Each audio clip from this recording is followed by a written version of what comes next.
El espectáculo va a dar comienzo.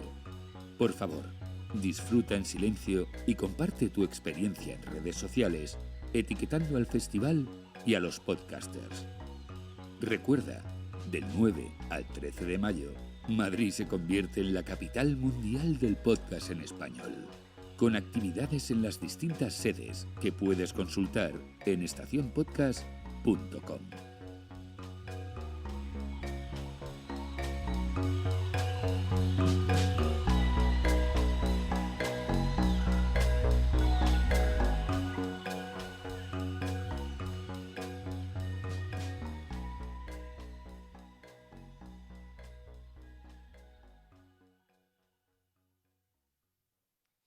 Muy buenos días, bienvenidos a todo el público que habéis venido a Casa de América. También saludamos a los que nos estáis siguiendo en el canal de YouTube de la casa.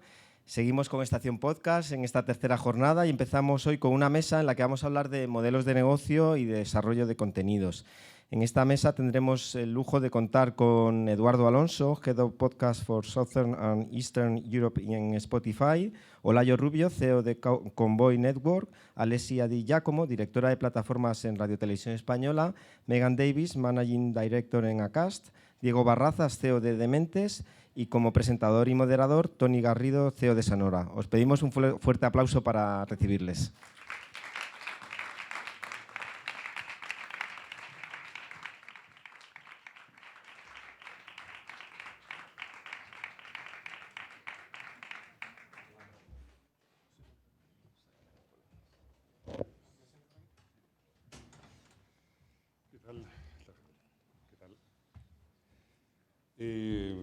Muchas gracias en primer lugar.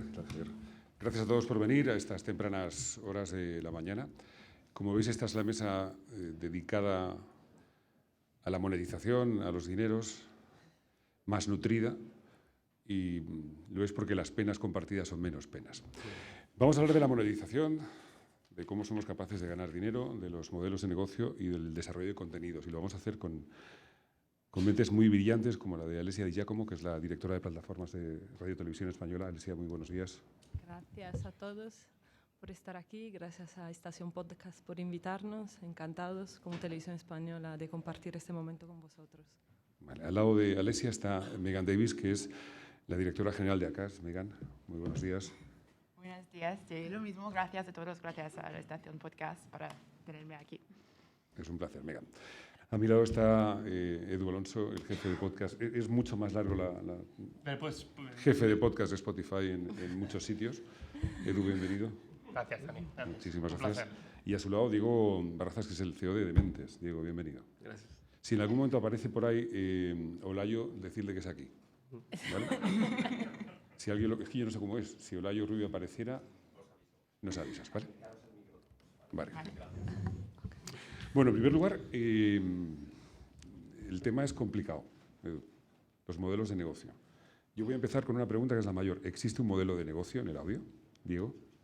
¿Conmigo vamos a empezar? Empezamos Perfecto. contigo. Bien.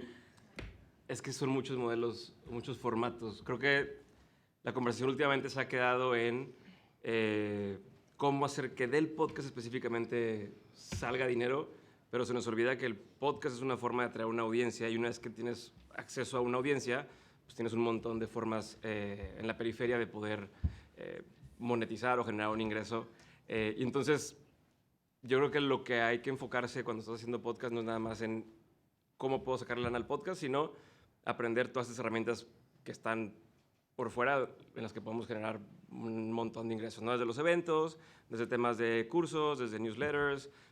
Incluso yo vendo seguros y entonces hago mi podcast sobre seguros de gastos médicos y tengo una audiencia específica que está buscando eso y listo, nunca hice un peso vendiendo un anuncio de como programmatic, pero sí con menciones o con clientes que vienen a hacer conmigo un negocio. Entonces, el modelo varía muchísimo. Lo que yo diría es que te enfoques en para qué estás haciendo el podcast. Para hacer lana, para conocer gente, para que te abran las puertas, para posicionarte como un experto en cierto tema y entonces conseguir clientes para tu consultoría.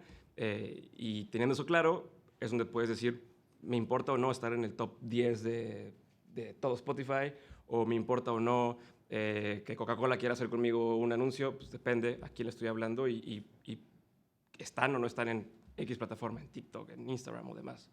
Como habéis visto, ha llegado Olayo Rubio tarde, ha llegado tarde. No se lo vamos a restregar durante todo el rato. Olayo es el CEO de Convoy. A pesar de haber llegado tarde, Olayo, quiero hacerte también la misma pregunta. Y en tu caso, además, y luego será muy interesante escuchar, por ejemplo, a Alessia y a Edu desde otra perspectiva hablar precisamente de ese modelo. ¿Existe un modelo de negocio con respecto al audio, con respecto al podcast? Bueno, antes que nada, una disculpa a todos por haber llegado tarde. Había más tráfico del que consideramos, al menos el vehículo, el conductor del vehículo que me trajo aquí. Si hay un modelo de negocio, bueno, yo empecé a hacer podcast en 2005 y desde el primer episodio que lancé de la primera temporada de mi podcast obtuve un patrocinador, pero porque tenía una historia en la radio comercial mexicana. Entonces llegué con mucha ventaja al formato.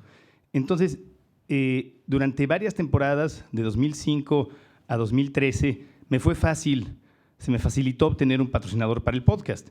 Pero a partir de ese punto, 2013-2014, el podcast empezó a perder un poco de popularidad o mucha popularidad en México. Bueno, en realidad no era popular todavía, no lo era, pero me era más difícil conseguir un patrocinador.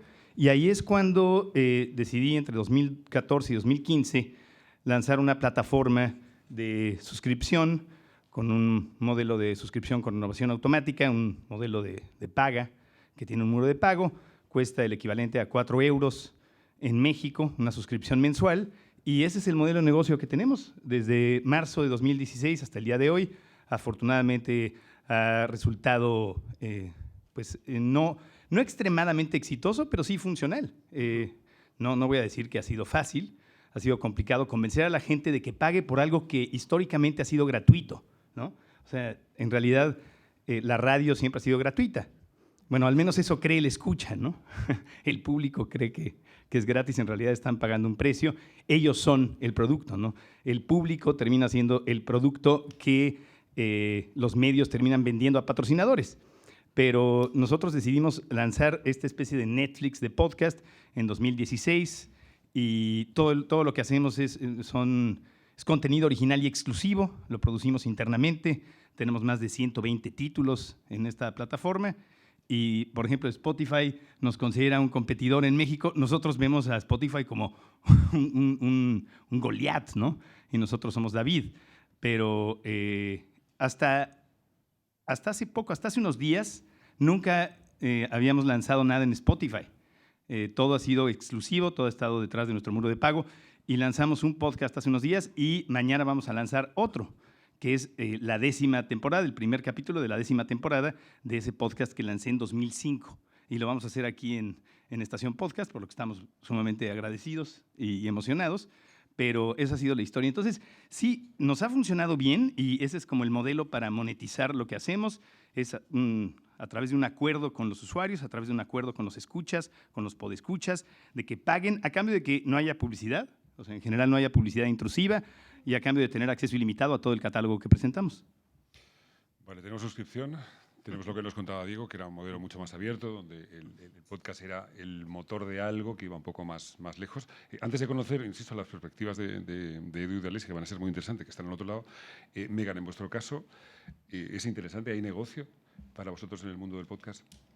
Sí, pues existe ya un modelo de negocio para los podcasts, pero creo que lo importante es la flexibilidad en los modelos que existen, porque es verdad, en Acast ahora anunciaron los resultados hace 2 días del primer trimestre de este año y ahora tenemos 100.000 podcasts alojados en Acast. Y para cada podcaster hay un modelo diferente. Todos los podcasters tienen los tamaños diferentes, los temas diferentes.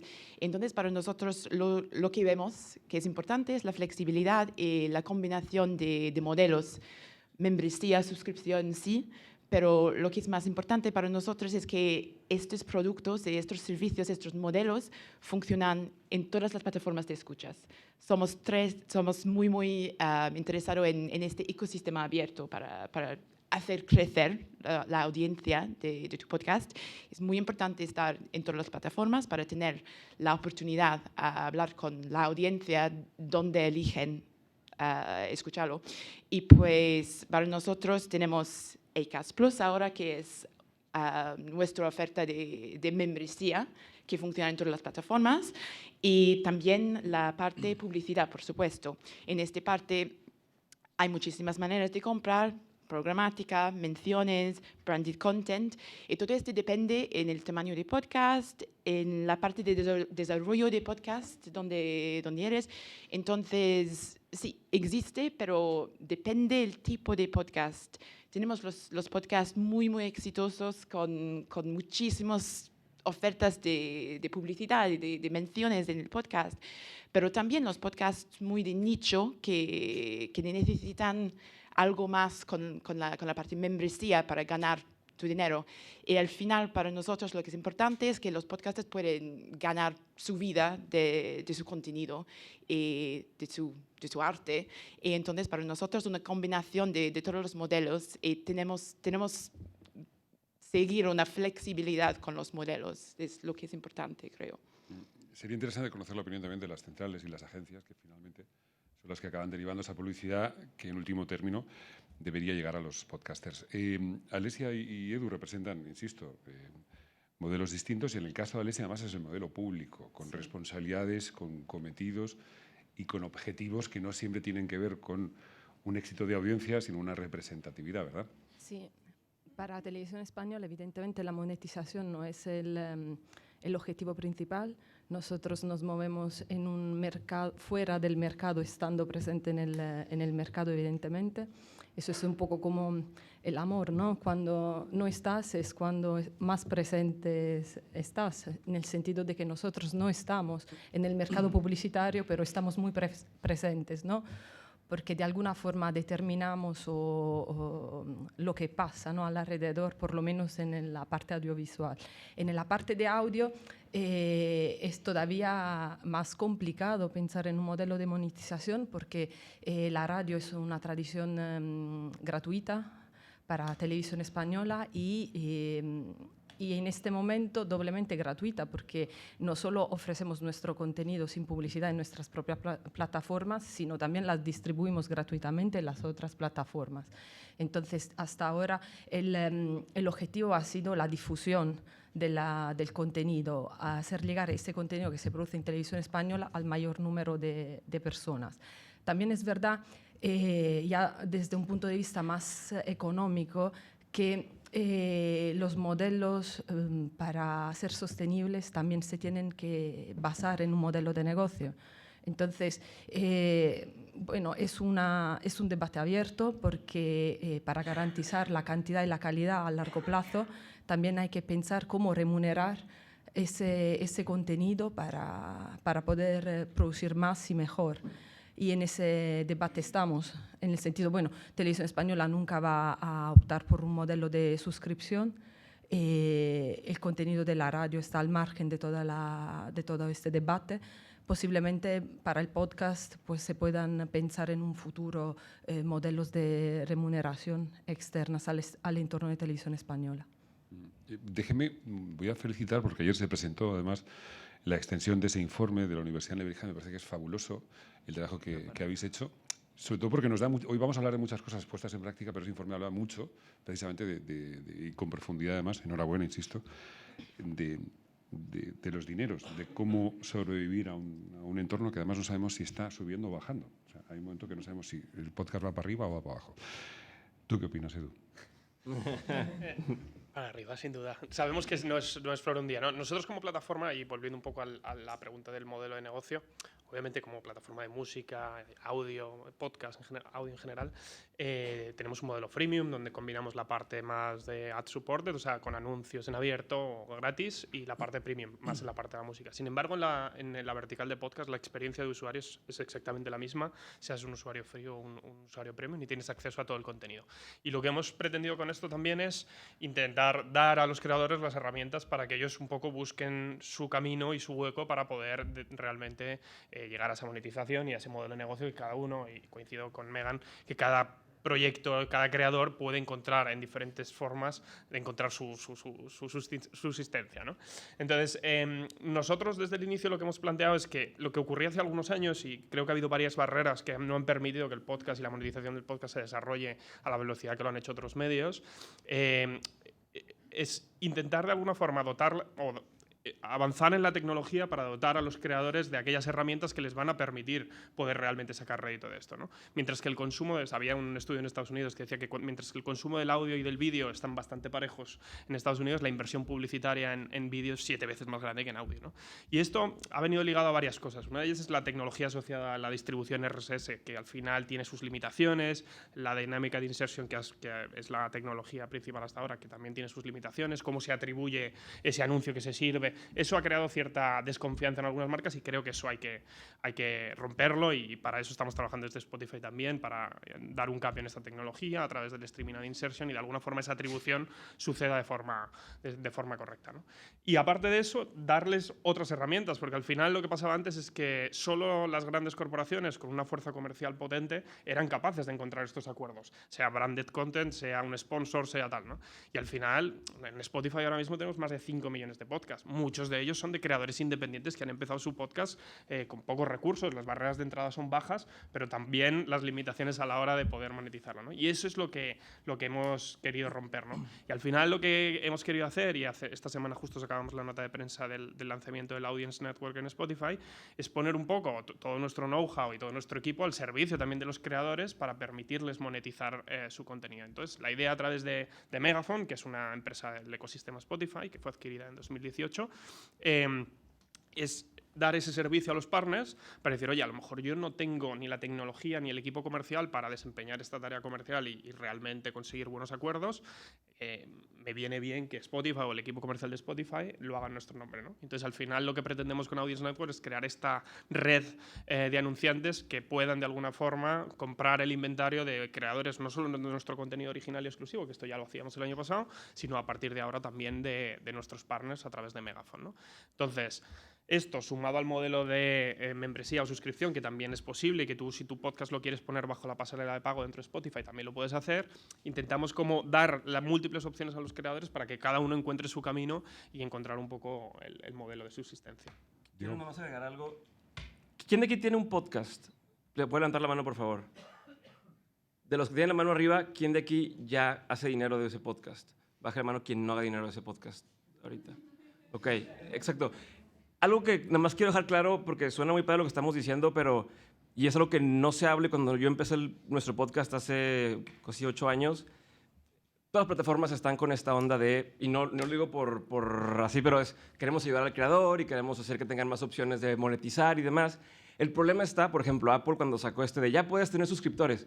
Sí, pero ¿dónde los consigo? ¿No? O sea, no me sirve que me digas, ya puedes cobrar si no estoy sabiendo o no entiendo cómo traer a esa gente. Y entonces, yo insisto que lo importante es, cuando van empezando, todos nosotros que estamos así como, oye, tengo poquita audiencia y ahí voy, no tienen la capacidad instalada las plataformas grandes por simple cantidad de recursos de atender al que tiene 50 vistas, al que tiene 20 vistas, porque entonces cómo atiende al que está trayendo realmente ingreso a la plataforma que hace que subsista. Hacen ese tipo de capacitaciones, de cosas, pero otra vez sigue siendo el cómo llego a una audiencia que se ganche con lo que estoy haciendo y además cómo generar un ingreso. Y yo lo que recomendaría sería quitarse de la cabeza que los primeros 2 años no va a entrar a través de publicidad ni a través de...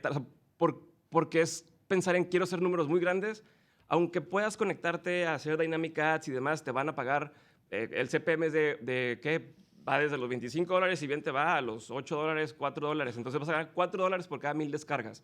Si alguien de aquí tiene 1000 descargas al mes, $4. A veces no vale la pena meter un anuncio por $4 para hacerlo. Pero sí pueden empezar a hacer una audiencia muy leal que necesite de ustedes independientemente del tamaño. O sea, ahorita dije de pasar el tema del seguro de vida o demás, pero si tú eres, sabes que yo doy horóscopos, o yo soy psicólogo, o yo soy tal, puedes tener 50 personas que te escuchan cada mes, pero es como tener un salón de clases con 50 personas que están dispuestos a escucharte y no nada más pasó sin querer por TikTok mientras estaba haciendo el baño, no. Agarró su celular, dijo, quiero escuchar algo, quiero escuchar a esta persona, este episodio, y se dedicó a escucharte. Y eso lo puedes monetizar de muchas otras formas en lo que alcances el tamaño para poder sacarle realmente un provecho a plataformas más grandes que te permitan monetizar con un poco menos de esfuerzo porque ya llevas cierta inercia y cierto momentum. Pero mientras no llegues a esa masa crítica, olvídate de estar persiguiendo ese número y persigue más bien el cómo me hago útil, cómo hago para que la gente me busque y no ser un accidente del algoritmo de me pareció este cuate, sino quiero googlear ese podcast o buscar a esta persona y qué puedo aprender de esa persona. Ya sea aprender algo como de conocimiento, demás, o si estás en otro lado de entretenimiento, comedia o demás, saber que tienes un show, tienes un stand, tienes algo que puedes ofrecer y estar llevando para generar ese ingreso. Entonces, nada más quería dejar eso claro para quienes vamos empezando, porque es lo que me gustó a mí escuchar cuando yo estaba empezando. Muy bien, gracias, Diego. Has dicho algo, bueno, todo es muy interesante, pero me parece que veo aquí además mucha gente que lleva mucho tiempo. 2005 has dicho. Sí. El año 2005, hace 8 años que empezó Diego, y veo aquí gente que lleva muchísimo. Antes de que lo llamáramos podcast ya estaban haciéndolo, ¿no? Y me da la sensación, por lo que decías, Edu, que este negocio va cambiando. O sea, que una de las partes constantes, mientras veníamos acostumbrados a unos medios que eran impertérritos en la misma tarea todos los días, y era parte de la atribución positiva, es decir, hacer todos los días lo mismo. Yo recuerdo que aquí cerca se presentó hace unos años una promoción de una cadena cuya virtud se presentaba con la frase «somos los mismos haciéndolo de siempre», como una virtud. Probablemente eso sería lo peor que podrían decirle a Olayo de su plataforma. Soy lo mismo haciéndolo de siempre, ¿no? En estos años hay una evolución constante, pero tengo la sensación, no sé si la compartes, Megan, que todo está evolucionando, me atrevo a decir, cada trimestre. Es decir, si ayer presentabais los datos de esos 100.000 podcasts que alojáis, los próximos 3 meses suponen otro reto completamente distinto. Y no sé si eso impide hacer precisamente lo que dice Diego, tener un plan concreto y una idea clara sobre lo que hay que hacer. ¿Qué opinas? Y creo que también que al lado del media planning, por la parte publicidad, hay cosas que tienen que cambiar en este método de hacer el media planning, la repartición de budget marketing, para hacer más sostenible este modelo de negocio, publicidad también, para todos los podcasts. Porque hemos visto un estudio en los Estados Unidos hace un año que dice que 44% de los budgets marketing, las grandes marcas, están gastados en los top 500 podcasts. Y no, sin embargo, estos top 500 podcasts representan solamente 12% de los oyentes de podcast. Esto es algo interesante. Lo que queremos hacer es una educación. Y hay mucho trabajo a hacer en todos los países, no solamente en España, pero en los Estados Unidos. Comenzaron ahora para intentar cambiar esta actitud de las marcas, para dar más de la repartición de su budget a los podcasts de todos los tamaños. Porque es verdad que puede tener un podcast de 50 escuchas, pero las 50 oyentes son leales, son fieles, su podcast es una audiencia muy importante para las marcas también. Y para poner todo el budget en los top podcasts solamente, hace falta muchísima audiencia y hace falta muchísimos ingresos para todos los podcasters. Entonces, para nosotros, una empresa con 100.000 podcasts, es muy importante que cambiamos esta actitud de gastar todo el budget en los top, en las estrellas únicamente. Y una pregunta, Megan, esos 500 son siempre los mismos. Hay novedades, es decir, de repente hay gente que tiene oportunidades, como decía Diego, de subir, de escalar, o se mantienen estables. Y depende, hay muchísimas que están aumentando la audiencia todo el tiempo, pero la mayoría del tiempo es las estrellas, las influencers que tienen todo el budget, porque son los nombres conocidos. Y para nosotros es importante que hacemos una manera de compra por audiencia, para tener la audiencia que quieres, un público objetivo importante para la marca, y no solamente porque es un nombre conocido. Es muy bien tener un nombre conocido, de hablar de la marca, pero sí, la audiencia de los otros podcasts también están muy interesantes para las marcas. Ahora hay una pregunta. Cuando hablamos con nuestros colegas franceses o italianos, ellos ven, y yo creo que es la primera vez que lo detecto en la industria del entretenimiento, ven en nosotros una ventaja. Dicen, bueno, es que vosotros tenéis el español. Y ellos lo ven clarísimamente como, bueno, qué suerte, ¿no? Vosotros os dirigís a una audiencia, en el mejor de los casos, el alemán tendrá 80 millones, el francés algo menos. Vosotros tenéis 500 millones de personas a los que dirigiros, lo ve como una suerte. No sé si estamos utilizando esa potencia que tiene el idioma a la hora de monetizar los contenidos que hacemos. No sé si hacemos contenidos ultra nicho, que está muy bien, que tengan esa audiencia, pero no sé si estamos dándonos cuenta de que en el fondo, es verdad, tenemos una ventaja competitiva a la hora de poder extraer los recursos, y no digo para ganar dinero, sino para poder seguir haciéndolo o dotar a ese espacio de la categoría o la calidad que queramos. No sé si estamos aprovechando esa ventaja que otros ven muy clara. Yo creo que quizá Latinoamérica, por ejemplo, desde Europa se ve como un bloque mucho más unificado, cuando en realidad, digo, como seguramente saben, hay muchas especificidades culturales, empezando por el acento, ¿no? Entonces, cuando tú escuchas un podcast, siendo mexicano, por ejemplo, escuchas un podcast argentino o escuchas un podcast chileno o español, lo sientes ajeno. Incluso el mismo México. Incluso en México, exacto, está la gente de Monterrey, está la gente, si tú oyes un chilango, que es como nos dicen a las personas de la Ciudad de México, desde Monterrey, no te interesa tanto, lo sientes como algo ajeno. O sea, te puede llamar la atención por el acento o por algunas referencias culturales que se comparten, pero en realidad todos los latinoamericanos, los hispanoparlantes, somos muy distintos en muchos aspectos. Entonces, sí creo que desde Europa muchas personas se han acercado a nuestra plataforma pensando en que a través de México pueden conquistar, porque además se utiliza ese término, pueden conquistar el mercado, ¿no? La conquista, vamos a conquistar juntos el mercado LATAM, ¿no? La costumbre. No, claro, la costumbre. No, y me encanta porque digo, bueno, hagámoslo desde México, juntos conquistemos Sudamérica, ¿no? O por lo menos Centroamérica, ¿no? Así, Nicaragua, Honduras, está la tentación, ¿no? Colonialista, pero no, yo sí creo que sí, la verdad es algo muy difícil. Nosotros tenemos desde nuestra plataforma Convoy, sí tenemos gente escuchándonos en toda la región, pero la mayoría, honestamente, son mexicanos que están residiendo en Colombia o en Guatemala o en Nicaragua, en Ecuador, etcétera, ¿no? Y obviamente tenemos gente que nos escucha en China, pero todos son mexicanos repartidos por el mundo, ¿no? Gente también en España. Hay personas que nos escuchan, o sea, españoles que nos escuchan, pero yo creo que más como personas que están analizando lo que hacemos, más que consumiéndolo como entretenimiento, ¿no? Por ejemplo, Nacho, ¿no? Que está aquí presente, él nos escuchaba mi podcast desde hace tiempo, pero yo creo que más como un producto, como un producto que le servía porque pues, él es profesor de comunicación, entonces le parecía que el producto era interesante para analizarse, ¿no? Pero no tanto como un consumo. Bueno, no sé, no he platicado tanto con él al respecto, pero creo que todos compartimos eso, ¿no? Bien, es interesante eso que dices. Nosotros, introduzco un dato de Sonora porque en el fondo también estoy aquí por eso. Determinamos hace un tiempo, trabajando y entendiendo cómo era el consumo, que en el año 2023, lo hicimos el año pasado, pero en el año 2023 la unidad de medida de distancia ya no es el kilómetro, sino el acento. Eso es lo que nos acerca, eso es lo que nos separa y lo que nos da una distancia sobre lo que nos están contando. Es decir, si hay algún chileno en la sala, no voy a decir nada malo, pero por tenerlo en cuenta, el chileno es el extremo, es decir, es un acento muy marcado, muy definitivo y muy reconocible, ¿no? Porque nosotros, por ejemplo, y os pasará a vosotros igual, los acentos de norte a sur no es tan sencillo. El chileno sí que es un acento muy... Y cuando escuchas un acento que te es ajeno, la historia en sí, por interesante que sea, por maravillosa, pero estupenda, se te va. Ya es algo que no ocurrió aquí, es algo que no identificó como cercano, con lo cual probablemente mi interés no va a estar ahí. Por último, desde Estados Unidos, para nosotros, y es interesante escucharos a vosotros dos, a ti y a Diego, hola yo, ya hay más gente hablando ahí español que en España. O sea, ya tenemos una potencialidad. Y ellos hablan además de un latino que es el Latinx, que es la segunda generación, que es ya con una formación, sus padres vinieron como inmigrantes probablemente ilegales y ahora ya tienen formación y estudian y ya tienen unos posibles.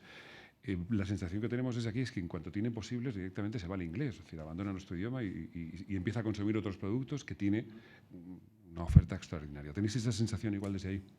Sí, bueno, igual, creo que el mercado de latinos en Estados Unidos es la nueva mina de oro o la mina de litio, ¿no?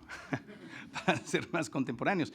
Todo el mundo piensa que ahí está la clave, ¿no? El que logre conquistar al mercado de latinos en Estados Unidos va a ser el gran negocio. Y volvemos al tema de la especificidad cultural, porque también hay múltiples intereses, referencias culturales. Por ejemplo, para mí, llegar a la gran masa de latinos en Estados Unidos es muy difícil de entrada porque la gente que colaboramos en nuestra plataforma en Convoy tenemos otras referencias culturales. No somos gente que escuche, por ejemplo, ese género o su género de banda, ¿no? La banda que es tan popular.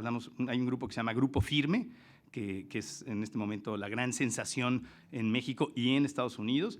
Es el grupo que rompió el récord en la plaza pública más grande de México, que es el Zócalo. Metieron 250,000 personas en un concierto.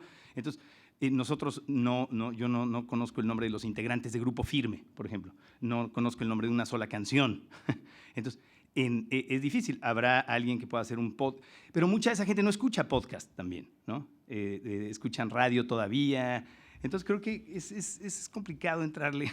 ¿Cómo llegar a todo ese público? Serían más bien como universitarios o personas que tengan otro tipo de formación o de antecedentes culturales. Creo que cambia, o sea, creo que una forma mejor de abordarlo, porque así como dices, conquistar un mercado, también se usa atacar el mercado y demás, cambiando la palabra, decir atender un mercado, o sea, darle servicio, cambia el cómo lo piensas y ya no piensas en la masa, ¿no? Y cómo llegamos y conquistamos todos los latinos, que aparte les cae que le digan Latinx, porque eso se los impusieron, o sea, no es de ellos. Es cómo atiendo y entonces empiezas ahora sí a separar qué necesitan, quiénes son. Y entonces empiezas a ver, estos necesitan este tipo de cosas, estos necesitan este tipo de cosas.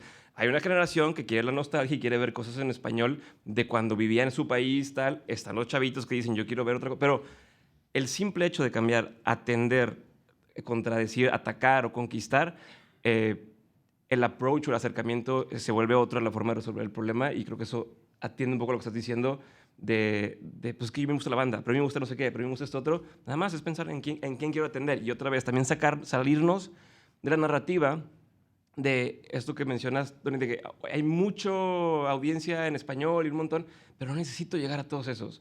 No necesito tener un podcast que tenga 1 millón de vistas cada video en YouTube de chavitos de 16 años. Si yo lo que vendo o lo que yo quiero darles es para adultos de 35 años que puedan pedir un crédito hipotecario. No, o sea, entonces, ¿a qué juego quiero jugar?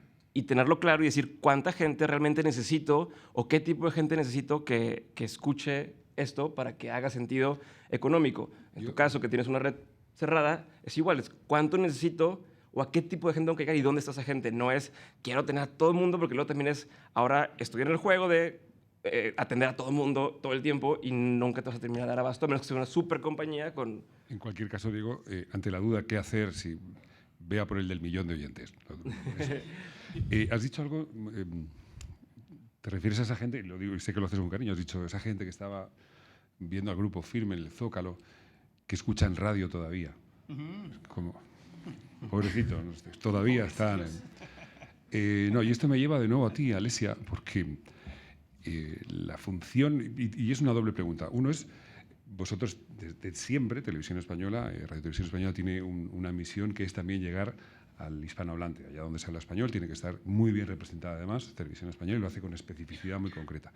Pero al mismo tiempo, vosotros tenéis no solamente la tarea de llevar esta misión, este compromiso con la cultura y con el idioma de este país, sino también hacerlo a través de la radio. Es decir, la radio forma parte para Radio Televisión Española de un bagaje muy importante, de un pasado extraordinariamente brillante, pero que tiene un compromiso ahora sobre el futuro. ¿Es compatible esa idea de seguir llegando lejos, seguir haciendo que la radio funcione, seguir haciendo a través de nuevas narrativas, a través del audio? Es una misión que se antoja complicada. Desde un punto de vista, digamos, más televisivo, por la experiencia que tenemos, el español como idioma es una ventaja solo teórica, porque luego realmente nosotros los programas, por ejemplo, los televisivos, los doblamos como si los estuviéramos doblando a otro idioma, al italiano, al alemán, al que sea. O sea, hay un doblaje, hay un mercado de doblaje al español neutro, que es una realidad. Entonces, cuando vas con otro producto, ya sea sonoro o audiovisual, a otro país para difundirlo, pues hasta ahora, por lo menos, el idioma, aunque fuera el mismo, ha sido una barrera para su difusión. Probablemente ahora con flujos más fluidos, ¿no?, entre países, las personas también están acostumbradas a escuchar otros acentos y hay más disponibilidad y apertura hacia otras cosas, ¿no? Pero yo creo que sigue siendo una barrera. Aún así, para Televisión Española, llegar ahí con la radio, que es un producto nacional, el idioma no es una cuestión que tenga que representar un problema, es más, es parte, ¿no?, del mensaje y es parte de la comunicación que estamos haciendo. En cuanto al podcast, que en mi opinión sí que en este momento está empezando a tener características más de formato casi televisivo, es distinto porque es un formato, es un relato en muchos casos. Entonces, en este sentido sí que empieza a parecerse mucho más a lo que es entre comillas, un programa de televisión.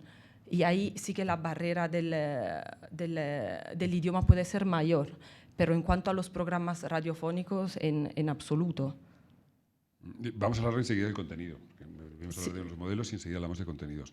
Pero déjame preguntarte, como la gran plataforma, Spotify ha invertido mucho en muchas partes en el audio, ¿no? En buscar el talento, en desarrollarlo, en ocasiones hasta formarlo, ¿no? Darles herramientas para que pudieran acabar haciendo algo notable. Algunos datos habla de todas las plataformas de entretenimiento, no solamente las de audio, que la suscripción en esas plataformas, el hispano, el que habla español, representa en torno al 20%, del 18 al 20%. Pero apenas el 3-4% va a la inversión, se devuelve. Es decir, siendo el 20% de hispano, no se devuelve de la misma manera, no hay un 20% de inversión, apenas será un 3, un 4%. ¿Crees que eso va a recuperarse de alguna manera? ¿Empezaremos a igualar lo que aportamos a las plataformas? Insisto que es en general, no hablo solamente de Spotify. ¿Crees que llegará a igualarse lo que aportamos con lo que recibimos? ¿Se va a duplicar la inversión? ¿Va a haber más inversión en lengua hispana? A ver, yo creo que también tiene que ver, claro, hablar de un único mercado hispanohablante es complicado porque al final cada país tiene una naturaleza diferente, también la madurez, y hablo desde el punto de vista de Spotify, donde el retorno a esa inversión la encontramos en el modelo publicitario principalmente, y la madurez del mercado publicitario en el audio no es lo mismo hablar de México y Brasil que hablar de Argentina, Chile, Colombia o de España, ¿no? Entonces creo que a pesar de hablar de un único mercado, varía mucho de país a país, y a pesar de ver una oportunidad en invertir en contenido en determinados territorios porque creemos que hay una audiencia que consume ese contenido, no es siempre igual de sencillo encontrar ese retorno a esa inversión, ¿no? Y esto yo creo, y ahora hablo más como Eduardo, no como Spotify, que creo que esto influye a todas las plataformas a la hora de tomar decisiones de negocio de este tipo, ¿no? Yo creo que se están dando pasos para mejorar esto. Obviamente habrá muchas diferencias si comparamos país con país, y creo que más y más acabaremos viendo que ese círculo se cierra, ¿no? Y que al final, ya no hablo desde un punto de vista de la plataforma, pero sino como la inversión de todos nosotros como creadores, invertir en contenido, al final es importante, obvio, encontrar ese retorno y encontrar de qué forma cerrar el círculo para que esto merezca la pena a todo el mundo, ¿no?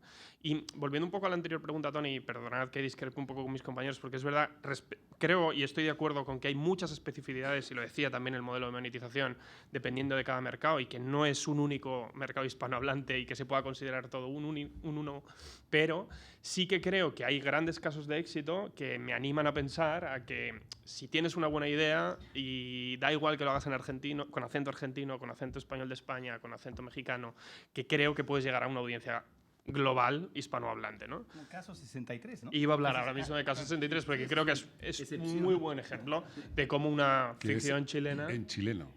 Sí, como una ficción chilena ha roto barreras, ¿no? Pero, y por hablar solo de nuestro contenido y no dar datos de nadie que no sea parte de nuestro catálogo, hablo también de, no sé, un podcast que producimos aquí en España con Marian Rojas Estapé, que es una psiquiatra que tiene más de la mitad de la audiencia la tiene en México, ¿no? La Cruda en Argentina es un éxito global. O sea, no es la audiencia argentina, es la audiencia global que escucha La Cruda con Miguel Granados, ¿no? O sea, yo creo que realmente hay grandes ejemplos de cómo comunicadores de todas las partes o de diferentes territorios del mercado hispanohablante han conseguido generar una audiencia global. Y estoy de acuerdo contigo que atender a esa audiencia global no es fácil, pero al mismo tiempo, si tienes la ambición y las ganas de poder comunicar a una audiencia más amplia, hay mucha gente y muchos creadores que lo han conseguido. Entonces, sí. Te prometo que no tengo ganas de picar, pero es que son cosas que, a ver, se tiene que mencionar. Dices estos ejemplos, pero luego la gente se queda con la idea de, fue un éxito global y demás, pero si pusiéramos o regresáramos a cuánto dinero ganó el guionista por hacer esta serie de Caso 73, ¿le fue bien? ¿No le fue bien? ¿Puede mantenerse más de un año con este dinero? no sé, o si le fue tan bien a La Cruda porque se cancela. Y entonces es como esta combinación de decir, una cosa es la cantidad de audiencia a la que puedes llegar y otra cosa es el poder generar una forma de vida de esto en la que no tenga que estar dependiendo de otras plataformas. Y ojo, no estoy diciendo que es culpa de ninguna plataforma, estoy diciendo que es responsabilidad de cada host, cada productora, cada lo que sea, de buscar las formas de generar sin depender de un tercero. A mí me molesta mucho cuando la gente se queja, es que TikTok no nos paga tanto por no sé qué. Cabrón, TikTok te está dando una audiencia gigantesca, te está dando la ventana, no te tiene que pagar aparte por darte exposición. Pero nos confundimos, es donde queremos que nos resuelvan todos los problemas. Es como, no, queremos hacer... Vi un post donde se quejaba la persona que estaba haciendo lo de La Cruda de, nos cancelaron el programa, que le iba muy bien. Si fuera tan bien económicamente el programa, tendría que seguir estando, ¿no? O hazlo tú solo. Entonces, yo entiendo los dos puntos. Entiendo que una cosa es un negocio, otra cosa es un tema de creador, otra cosa es una cosa de hacer que existan cosas bonitas en el mundo. Lo ideal es cómo hacemos para que las tres cosas puedan jugar y no podemos quitarnos responsabilidad de decir, no, le toca a Acast, le toca a Spotify resolverme la vida. No, y hacia allá voy. Por eso no es como contra plataformas, sino es no nos volvamos víctimas y que me vengan a salvar, sino al revés, ¿no? Cómo hacemos de forma proactiva y entender dónde están las cosas, cómo tengo que negociar, cómo tengo que empezar a crecer. Entonces, regresando a lo que mencionábamos al principio, tengo déficit de atención, como se pueden dar cuenta, y abro 1000 puertas. Lo que regresaba era, sí se puede a una audiencia muy grande, pero no siempre significa que eso es éxito a nivel personal. Y al final del día, pues si tú no puedes vivir de algo, vas a estar siempre como este autor que hoy vive en la calle, pero que es que tiene libros gigantescos, pero hoy está batallando para comer, ¿no? Bestseller, pero le dio un adelanto de 200,000 pesos y todo el mundo cree que ha vendido tantos libros. Sí, pero ganó 200,000 pesos. Para una persona que escribió durante un año un libro, 200,000 pesos, no sé cuánto le resuelve en su vida, si tiene hijos, si tiene que pagar seguro y demás. O sea, es como el tipo de cosas que vale la pena que la gente entendamos porque no lo vemos a veces y desde este lado y creemos que alguien porque es autor de un libro ya se hizo millonario y cuando te dicen los números dices, órale, a lo mejor la matemática no me va a dar para lo que yo necesito hacer. Okay. Sobre todo creo que no es la norma. Es decir, hay excepciones, claro, hay chespiritos, pero por cada chespirito hay millones de programas que no logran ese alcance universal a nivel regional. Total. Sí, por eso digo que hay hueco para la esperanza. Sí, eso claro. Y que se han visto casos, y estoy de acuerdo, nosotros tenemos casi más de 1000 contenidos originales y exclusivos en el mundo y obviamente no todos viajan. Y eso es así. O sea que, y destaco los que sí, porque creo que hay una oportunidad. Simplemente era por si que haya creadores que todavía tengan esperanza de encontrar una audiencia global, si es que quieren. Porque la radio históricamente siempre ha sido local, ¿no? Y creo que justamente el podcast te da la ventaja de poder tener un alcance internacional que la radio difícilmente. Pero ahí tienes razón, Edu, cuando habla de la ambición. O sea, también depende de con el objetivo con el que inicies la tarea. Si quieres hacer algo para 50, pues hazlo para 50, pero en ocasiones... Yo me quiero comer el mundo, pero tengo que hacerlo rentable desde el principio. Ok, creo, Diego, que quedó clara tu opinión hace un rato. Megan, déjame hablar porque vamos a pasar a los contenidos, porque es verdad, hay que monetizarlos para ver cómo hacemos que se moneticen, ¿no? Y eso tiene que ver con los contenidos. Como tenéis 100.000 contenidos, y me gustaría dos cosas, que nos contaras cómo han evolucionado, porque aquí veíamos las listas de éxito, que básicamente era meterse en Spotify, ver qué triunfaba y qué no, qué capítulos subían, y ver cómo eso iba variando. Y después, cuando llegó Podimo, pudimos tener la misma impresión de cómo las cosas iban evolucionando, pero la impresión es que una vez más, todo ha cambiado muy rápido y que los usos y las tendencias de hace 2 años o 3 ya no son las mismas que ahora. Incluso los nombres han desaparecido. Nombres muy consolidados en el terreno del podcast hace muy poco tiempo han desaparecido de los primeros puestos. Entonces, ¿cómo ha evolucionado esa audiencia? ¿Qué tal? Coño, que está Carlos. Mis respetos. ¿Cómo han evolucionado los contenidos y qué es lo que está consumiendo la gente ahora en Acast? Una buena pregunta, pues, para elucidar la audiencia, en muchísimos de casos, en muchísimos países, el podcast viene a estar, comenzar a estar un poquito más mainstream, un poquito más en la media, pero es verdad que las audiencias cambian todo el tiempo y los formatos que funcionan, creo que al final lo que es importante es el contenido, es la idea en el contenido. Y vemos que sí, en algunos países hay los nombres que funcionan bien, las personas que vienen de YouTube o de las plataformas influencer, pero al final, a causa de porque es una persona conocida no quiere decir que es exitoso. Entonces hay muchísimas cosas, dependen de muchísimas cosas cómo evolucionar su podcast para guardar la audiencia, pero lo que es importante al final es el formato, es la idea del podcast y cómo podemos evolucionarlo.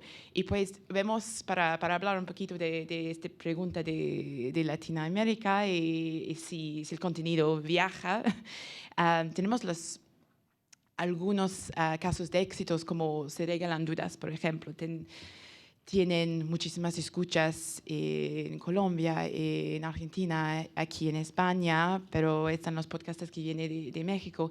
Y lo que hace muy bien son los podcasts nativas, de verdad. Los podcasts, este podcast comenzó con dos amigas que hablan de las cosas que se interesan.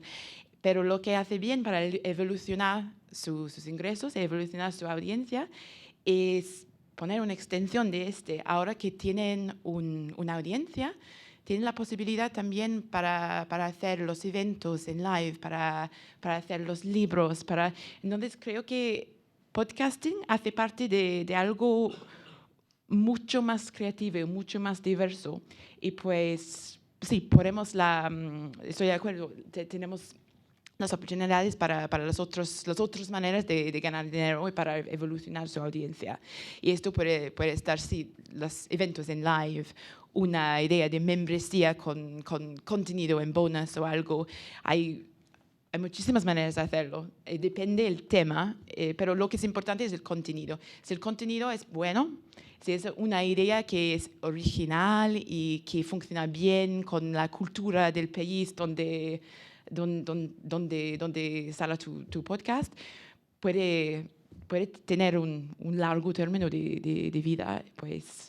Me temo que Megan no quiere decirnos qué funciona en la casa. ¿Qué géneros están funcionando, Megan? Es decir, True Crime, por ejemplo. Es un género que vemos como que... Pero True Crime es dentro interesante. de poco no habrá muertos. Pues ya, True Crime es interesante porque es el tema con muy frecuentemente la más audiencia, pero para tener un ingreso, la publicidad es muy difícil con este tema. Entonces hay dos preguntas aquí. ¿Qué es lo más exitoso en términos de audiencia? True Crime sí, funciona todavía bien en todos los países. Tenemos muchísimos podcasts de True Crime. Funciona muy, muy bien para tener una audiencia. Hay muchísimas personas que están interesadas en True Crime. Y por la mayoría es mujeres, no sé por qué es una estadística, pero la mayoría de mujeres gustan True Crime, incluso yo. Y pues es muy bien para la audiencia, pero los temas que funcionan mejor para la parte publicidad es diferente a lo que puede funcionar para tener una audiencia. Este es un punto creo que es importante y por eso tenemos que tener las dos maneras de ganar membresía, suscripciones. Funciona muy bien para un tema como True Crime, porque es verdad que las marcas tienen un poquito miedo de tener esta asociación con un podcast de True Crime que habla de la muerte. Pues si tenemos un podcast de business, porque no tenemos todas las marcas, pero la mayoría de tiempo tenemos los podcasts de business que están muy bien y muy comercial para las marcas, para tener esta parte de publicidad, pero tener una audiencia mucho menos que los podcasts de True Crime. Entonces hay un equilibrio entre los dos. Y hay podcasters pensando en asesinar a gente para poder contarlo después. ¿Y cómo evolucionó Convoy en este tiempo? Olayo. En términos de contenido, En que es términos de popular contenido. y que... Pues en Convoy lo más popular es política, cultura popular, cine, televisión. Obviamente tenemos mucho contenido musical porque también venimos de la radio musical, esos son nuestros antecedentes. True Crime funciona muy bien, tenemos una miniserie sobre Sara Aldrete, la narcosatánica. No sé si han escuchado hablar de esa historia. Es de lo más popular que hemos tenido, de True Crime. Tenemos El narcosatanismo no ha llegado aquí, pero llegará. No, es que eso es interesante porque no es únicamente la historia de una... Creo que funcionaría mejor si lo llamamos satanarco. O sea, Satanarco. Los satanarcos, Sí. perdón. No, y en realidad ahí la historia es que al parecer fue un chivo expiatorio. Una mujer que era supuestamente una sacerdotisa satánica, que en realidad era santera, pero fue una fabricación de las autoridades y de la policía, que eso creo que le agrega un layer interesante, que eso nos funciona muy bien. Aquí lo llamábamos Sálvame, era como...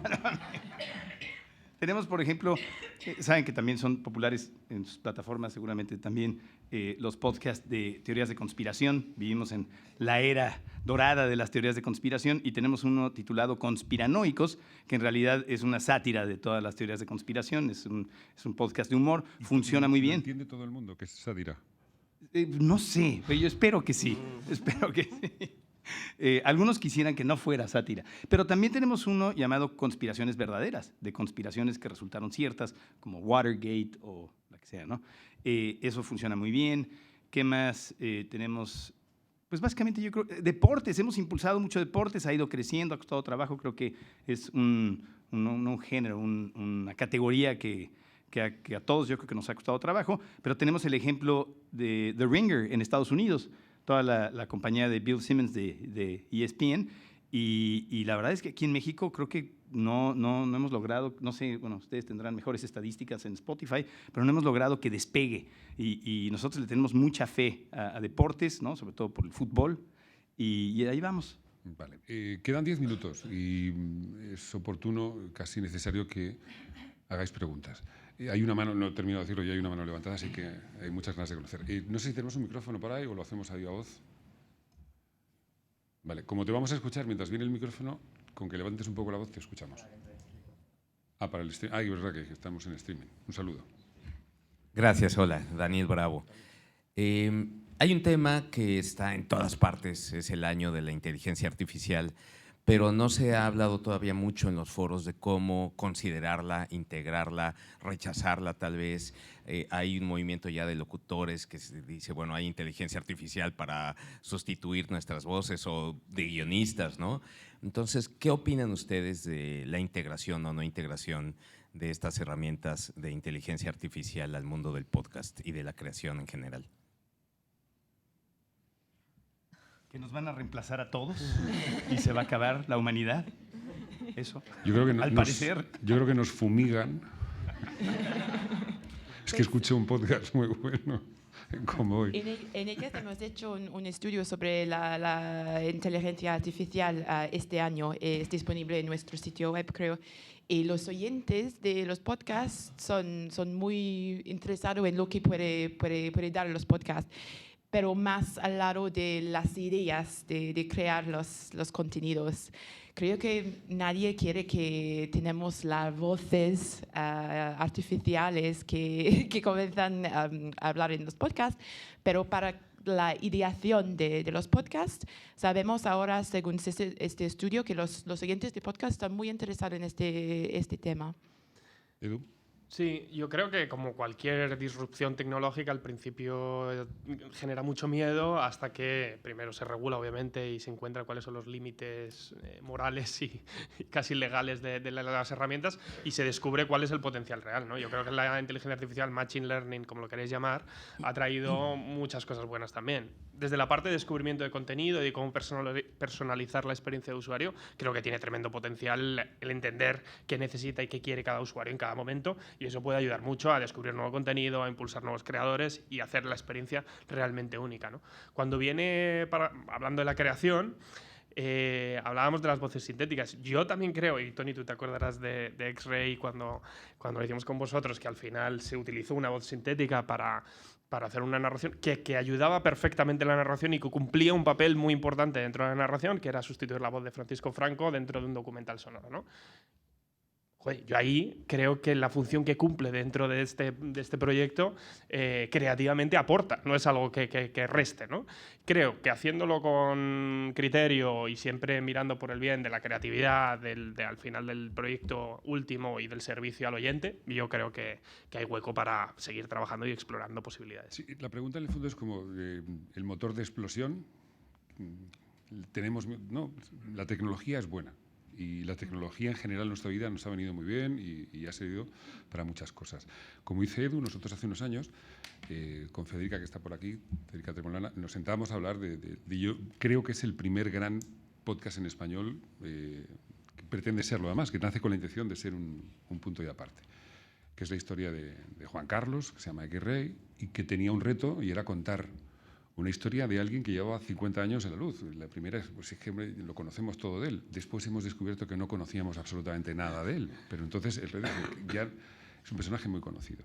Y uno de los retos narrativos, y por eso la tecnología es fabulosa y es maravillosa y nos aporta mucho a todos en nuestro día a día y también a la hora de contar historias, el reto es cómo ponemos voz a Franco. Esto lo hicimos con una compañía que se llama Bicontec, que es una compañía público-privada en el País Vasco que tiene la misión de ayudar a empresas a solucionar problemas. Y de hecho hay miles de ingenieros que están esperando que les contemos nuestros problemas y lo hacen de forma automática cada día. Desde nuestro lado, como narradores o contadores de historia o como queramos llamarlo, podcast, da igual el término, no tenemos muchas herramientas. Desde hace muchos años, básicamente, el teléfono y la máquina de escribir es lo único que nos ayudó tecnológicamente a contar mejor las historias. Y a veces el teléfono poco. Ante los retos narrativos está la tecnología. Les propusimos a los años, ¿podrían ustedes sintetizar la voz de Francisco Franco? Claro, los vascos cuando se lo dije dijeron, ¿esto para qué lo queréis? Entonces, fue un proceso alucinante de ver cómo se crea eso, cómo se hace, cómo una voz, cómo una máquina aprende a ser un personaje. Después le hicimos cantar la Macarena y le hicimos hacer otra serie de cosas vamos a banalizar esto. De hecho, esa voz existe, o sea, esa voz está creada, existe, está en un laboratorio y está ahí, esperando a que tengamos nuevas necesidades narrativas que cumplir. Pero es que había una carta que escribe Franco a don Juan para decirle al padre de Juan Carlos, para decirle que él no va a ser rey, que lo va a ser su hijo, que había que leer. ¿Y a quién poníamos a leer? A Carlos Latre, que lo hubiera hecho maravilloso, a un imitador, o ponemos a alguien desde o ponemos al propio Francisco Franco a resolver el problema narrativo que tenemos. Entonces, respondiendo a tu pregunta, la inteligencia artificial, la síntesis de voz, todo eso es fabuloso. Todo el amor del mundo hacia los locutores, yo soy locutor, seguro que encontraremos una vez más el sitio, el lugar donde vamos a seguir aportando y siendo útiles, pero la tecnología, absolutamente bienvenida. Ha sido muy interesante la mesa, está siendo muy interesante, así que enhorabuena. Una pregunta a Alexia. Nos quedan 4 minutos. Pensando en la radio directamente, me ha parecido interesante que has dicho que en caso de llegar financiación a Radio Televisión Española a través del audio, este sería a través del podcast.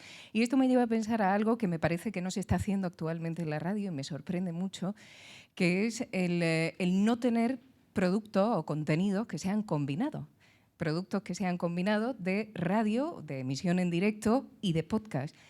Porque al final la radio tiene un valor fundamental que es el directo y el podcast tiene otro tipo de valores. Entonces sí que existen spin-off, pero no me refiero a eso, sino productos que sean combinados realmente, que se piense como un contenido en el que el podcast y la radio tienen un valor, ¿no? ¿Pero te refieres a emisoras de podcast?